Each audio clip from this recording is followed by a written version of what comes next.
Are we do rain tonight? You know if we do I rain think it tonight? will. Bring us more mosquitoes.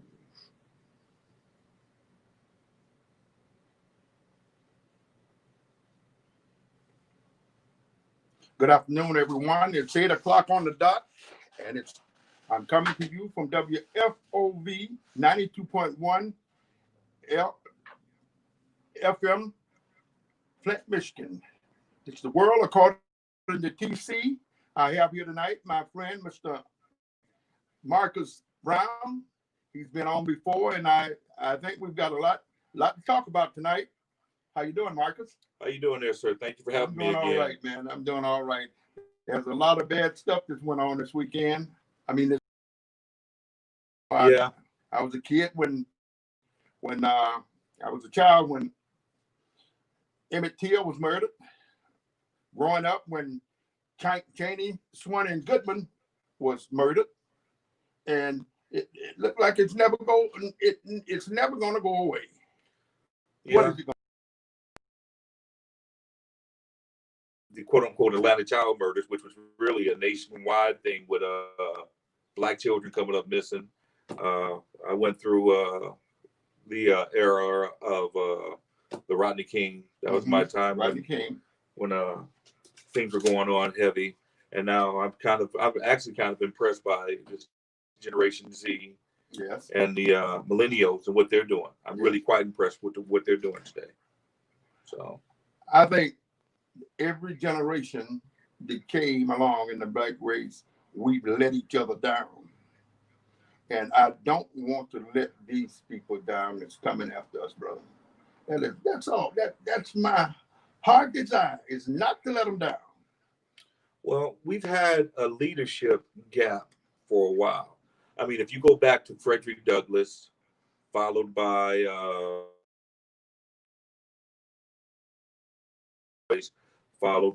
likes of people like Rosa Parks, Martin Luther King, all the way up to Angela Davis, there's been a gap since the 80s of leadership. I mean, you don't include Barack Obama, who wanted to be everyone's leader. Yeah.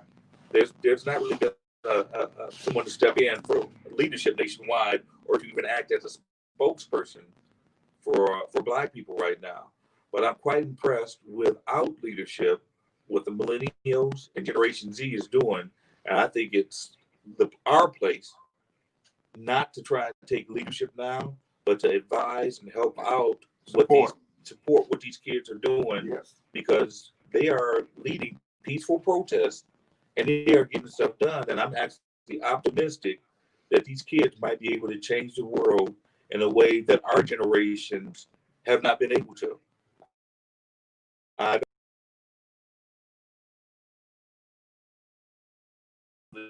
That's right. And I've never seen this thing blow worldwide,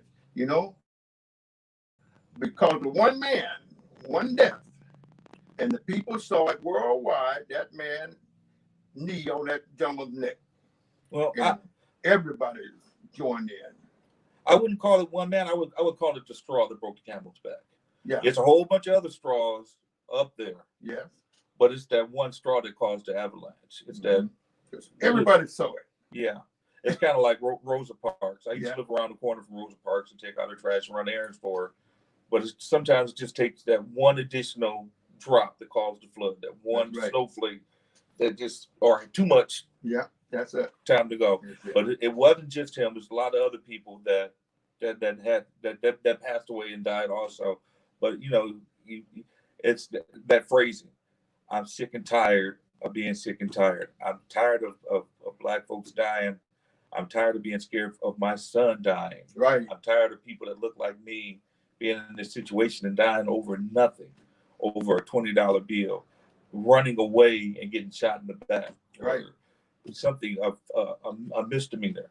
And selling a cigarette. And the bad part about it, I could not see for the life of me how a jury of his peers could find that man not guilty for reason of, for over and over again. Not guilty.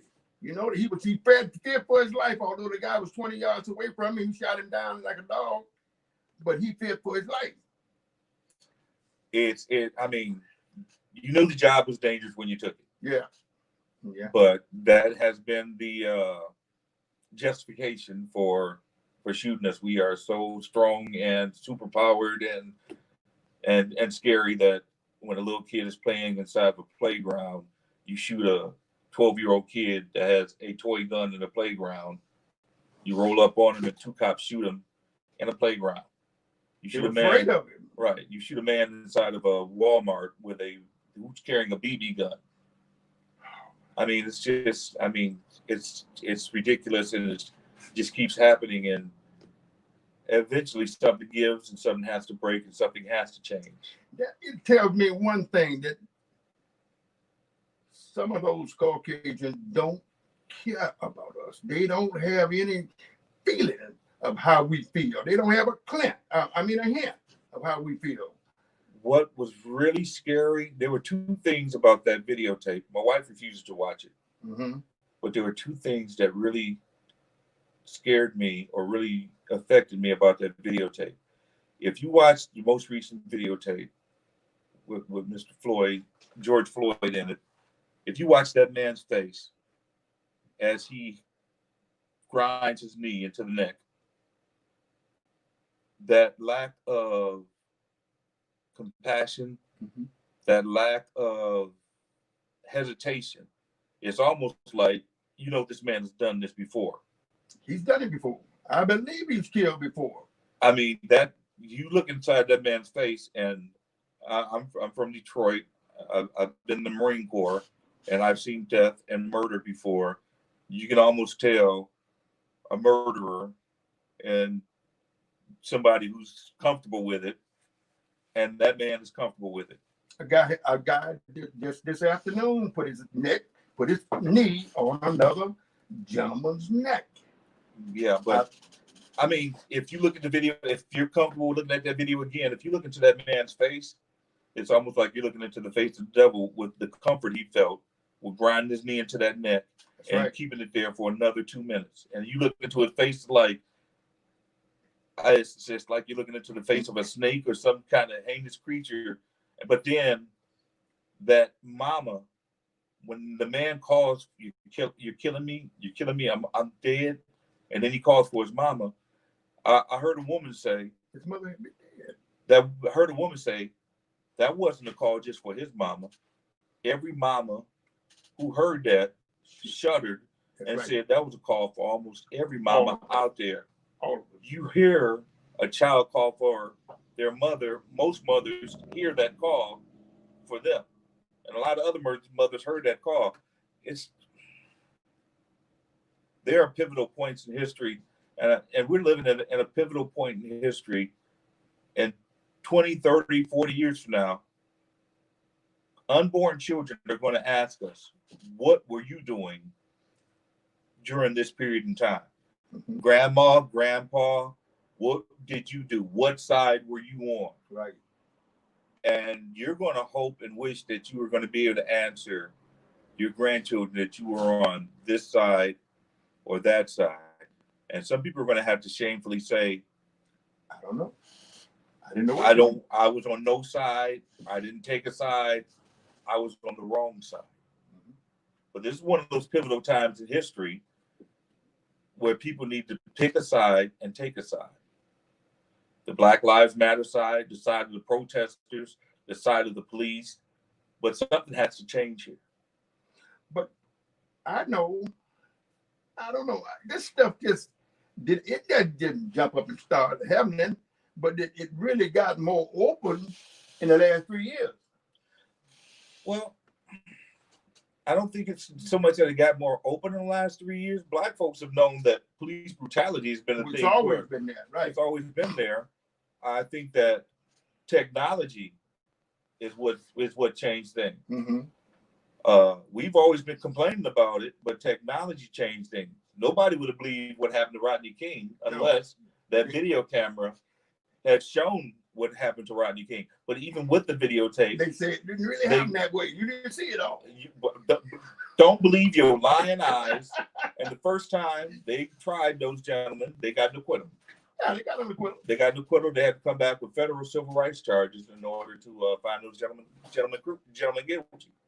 But I think that the advent of technology, and they had to have three different angles because they said, well, maybe we're looking at it at the wrong angle. But bam, a little girl came out, and there was another angle showing it from the other angle, and showing the other cops holding them down too. So it's like, oh, it wasn't just him holding them down; it was two other cops holding them down too.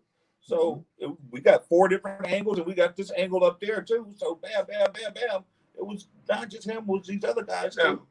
Now, you had two Caucasians holding it. One of them holding his back, one of them holding his feet, and the Asian was standing up there looking. Right, the brother-in-law. That's the brother-in-law of the man of the policeman. Of the policeman that was had his knee in the neck. So, there's that blue line out there. A thin blue line. Thin blue line you don't cross. Don't snitch. Don't snitch on your fellow cop. It's all about us looking out for each other and having each other's backs. Even if we are doing wrong, we can't snitch on each other. We got to have each other's back. But even if they're doing wrong, and your oath is to protect and serve the public, you have to make a choice. Yeah. Are you going to hold your oath, or are you going to protect your friends? That's right. And I think that right there, that's where the problem lies. These gentlemen need to make up their mind whether they are going to hold their oath or protect their friends. And you have an interesting case today. You had a situation yesterday where a 75-year-old man got pushed, fell down backwards, started bleeding from the ear. Another cop went to go assist him when he got pushed by a police officer. That cop got grabbed and said, nope, don't help that man. Right. That's right. Now, the initial story was he tripped. The man didn't trip. They suspended the one cop. Now, what did the rest of his buddies do? They resigned. They all resigned. You know what I say? Let them go. Bye. Good riddance. That's right. Good riddance. You're not willing to be honest. I mean, to be truthful. Get you off. Get off. See you later. I mean, a 75-year-old man. He's sitting there talking with somebody. You push him. That's not common sense. That's like tasing a pregnant woman. Right. You got to use common sense. Mm-hmm. You're a law officer. You don't tackle old ladies. You don't use a taser on a pregnant woman. You got to use common sense. And I think that, you go to assist somebody bleeding, and the officer pulls you off of them. But then you have another case, the exact opposite. Mm-hmm. You had an officer, person taking a knee. You had officer knocked over the person taking a knee, and a black officer down in Florida, black female officer in Florida, chastises the officer for doing that. Mm-hmm. So you have some officers willing to cross that blue line and say, no, we're not doing that. We're not about that. No. We need more policing like that, where officers are brave enough to cross that blue line and say, hey, we're not about that. We don't do this. That's the kind of policing that we need. Yes. Where officers are willing to stand up, cross the blue line, and do the right thing, and say, my oath is to protect and serve, even against my fellow officers. You know, the best thing that can clear a man's soul is when you know he's done wrong. When you go to that person, you wrong, and say, hey, man, I've done wrong. I've been wrong by you. Will you forgive me? And there's very few people that wouldn't say, I forgive you, you know? But you just can't take everything in your hands and think that you have got it all. There's a lot of them. And I think right now there's a lot of Caucasian people disagreeing with that incident. I mean, they hate what happened the other day, Monday, killing George. Right. Well, I think that there's a status quo, and I think a lot of people want the status quo to stay the same. Don't mess with my world. I like the way things are. And I think what's happening right now is that quote unquote white elephant in the room is starting to wake up. Right. And they say, you know what, maybe the status quo isn't where it's supposed to be. And I think a lot of people are starting to wake up and say, maybe things need to change. And that's what I appreciate about what the Black Lives Matter movement is doing right now. It's starting to shake up. Yeah, it's starting to shake up that status quo. You have not only Black kids out there doing this, but you have white kids joining the movement. That's right. Asian, Latino, people from all different types of backgrounds are saying, going into the streets saying, this isn't right. It's time for things to change. Over and over again, people are saying, no, let's get out in the streets and do something. And these kids are doing this peaceably. You have some people that are trying to sabotage this movement. Yeah. And railroad. That. But the power of technology, again, is catching these people catching the ones that are trying to sabotage it. The AutoZone in Minneapolis. Yeah.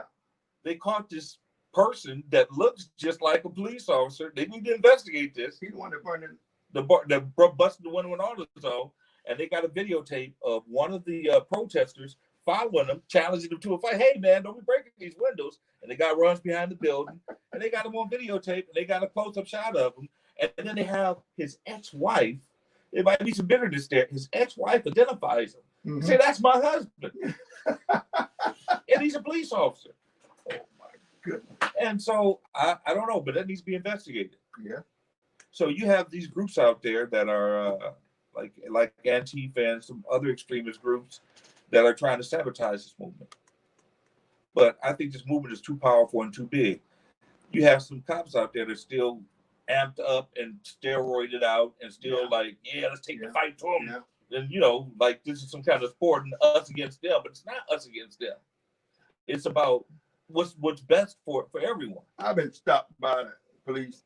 The first thing they grab is putting their gloves on. Think they got a problem here. They ain't got no problem with me, Mm-hmm. they probably get mad because they don't, Well, we were talking about that, and I was talking with Dewan Robinson, who's the leader of the Black Lives Matter movement here in Flint earlier today. And he was talking about there needs to be strategies for how police deal with people, and what would be good strategies or good ways for people to deal with each other.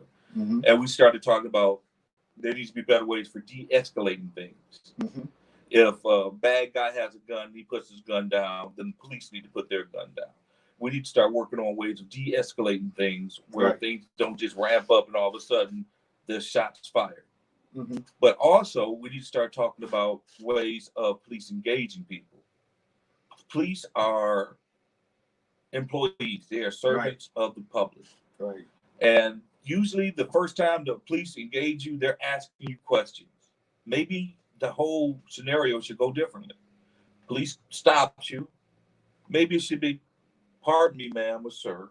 Good evening. Mm-hmm. I apologize for stopping you this evening, but did you know your light was out?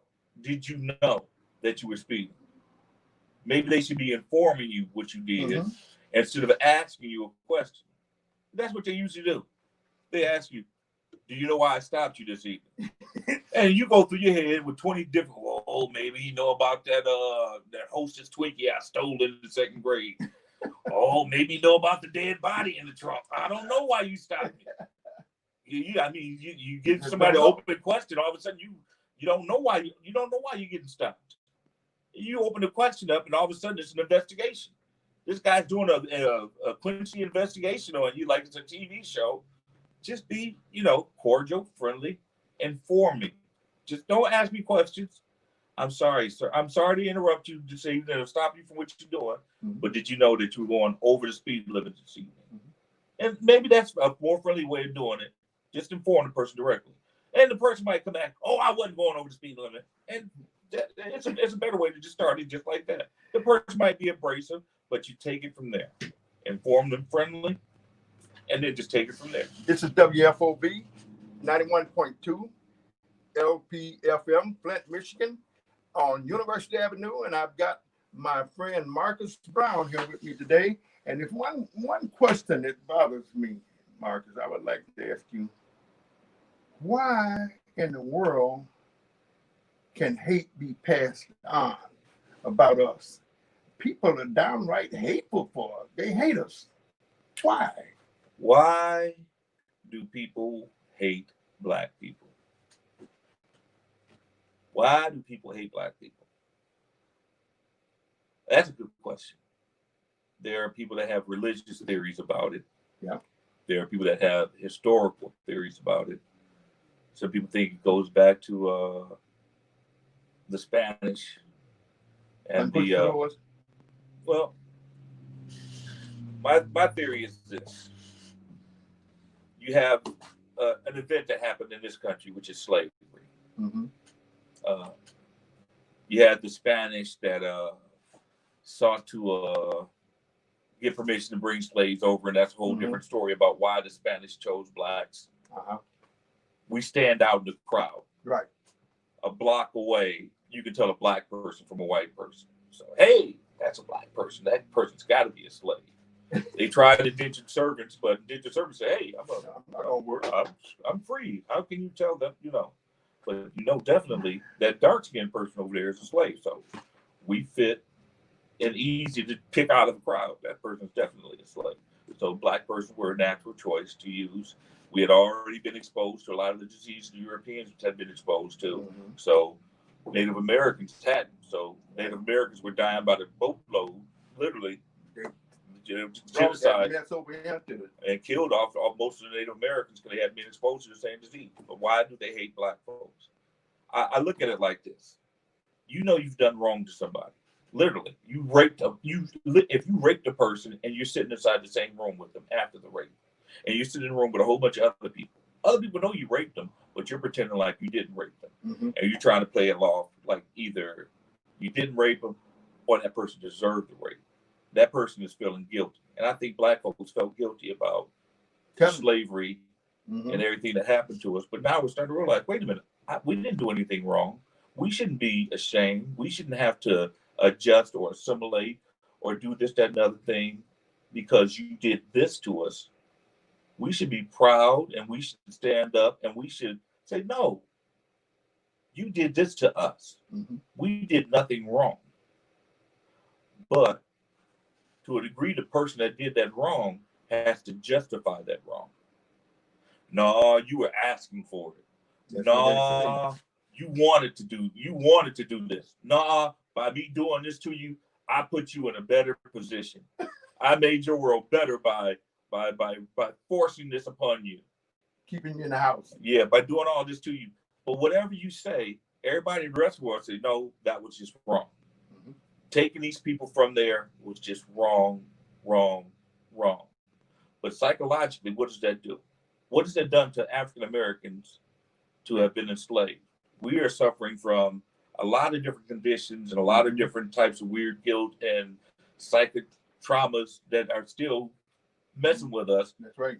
Generations after that. What does it do to another people to know that they've done this wrong? It don't seem to bother them. Well, I think it bothers them at a different level. I mean, you open the trunk up in your granddaddy's house and you find Native American scalps in there, and you find the trinkets of racism in there, old deeds that were stolen from there, or trinkets of postcards with lynchings on it, or they used to collect the fingers and toes and ears off black people from lynchings, and they used to, hey, like rabbit, like how people had rabbit. That's why they did that stuff in Vietnam, trying to put all the ears together. Get some fingers out, but man, that comes from that Caucasian. Yeah, I mean, like people used to collect rabbit's foot, and people used to collect ears in Vietnam. They did the same thing with black folks. They used to collect our ears and our toes and our fingers, and they used to collect scalps off of Native Americans. They did some sick and heinous stuff, all the way up into the 1900s. But nobody wants to say my granddaddy wasn't a part of that.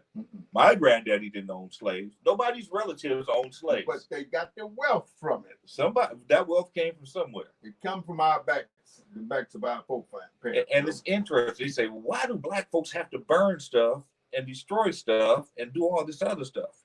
And and my daughter said something to me the other day, and it's like, well, we don't own none of that stuff, so why not? There was a contract that's broken. Well, if you just gonna kill us, why should we try and save your stuff that we helped build? We never got paid for it. No. That's how my daughter said. We never got paid for building this stuff in the first place. Might as well destroy it. If you're a carpenter and you build somebody a house and he never pays you for it, and he's sitting there living in the house, enjoying the house, he enjoying the house, and you sat there 2 years later, he's still enjoying the house, and you know you built that house for that man, and the court say, well, it's all over now. You should just go on about your business. I know he ripped you off for the money. That would just burn your bridges, wouldn't it? That's right. It sure would. And you just looking at the house you built for that man, and the man ain't never paid you. He laughing at you. That would just, and eventually you get into another beef, and the man comes out and kills your son, and you get into a beef with him. You say, you know what? I'm gonna just go ahead and burn that house down there. What good did it do for you to burn that house down? I'm like, well, I feel a lot better now.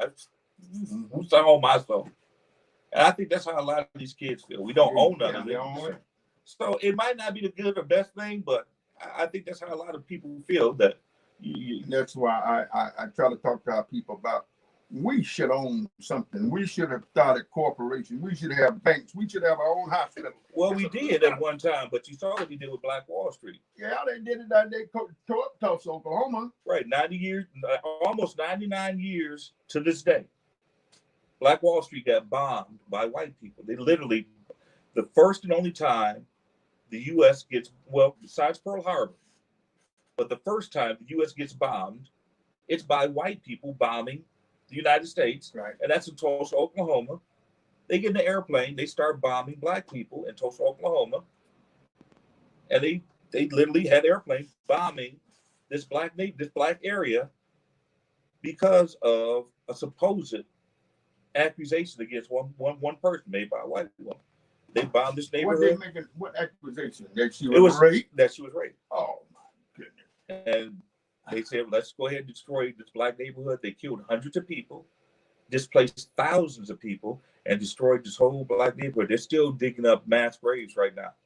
They're still in Tulsa, Oklahoma. So it's a lot of different things that are going on with this. That there's going to be a change. You got coronavirus going on. You got this going on. America after 2020, America is not going to be the same America before 2020. It won't be. The Japanese were incarcerated here. They got paid. They took the land from the Indians. They're getting paid every day when you go to those casinos, you know, and they got so much money that they. Hey guys, you got 1 minute. You got 1 minute. Built the country, made it wealthy, and you know, we don't. They say we don't deserve anything. Mitch McConnell said we don't deserve anything. Said they paid for slavery by electing Barack Obama. That's what Mitch Obama said. Who is not the descendant of slaves. He's not a descendant of slaves. No. That was our payment to have. That's what he said. An African American president who is not the descendant of slaves, who wants to be the president for all people. Yeah. Well, we'll see about that next year. With Mitch McConnell is downright hateful. And he looks like a darn turtle, man. You put a steel pot on his head, he looks just like one. 30 seconds. Oh my goodness, he makes me sick. 30 seconds. 30 seconds. We haven't seen the last of all of this stuff. I hope a lot of people get the message and try to be a brother to another man, you know. I think be your brother's keeper. I think a lot of the younger generation definitely is. We Black are Lives our brother's Matter keeper. is an example. The people supporting Black Lives Matter. Yeah, it's a rainbow of people. That's right. From all different levels of society. So that's what I appreciate. I'm telling you, man. They're being an exemplar for everyone else. Good. It's good.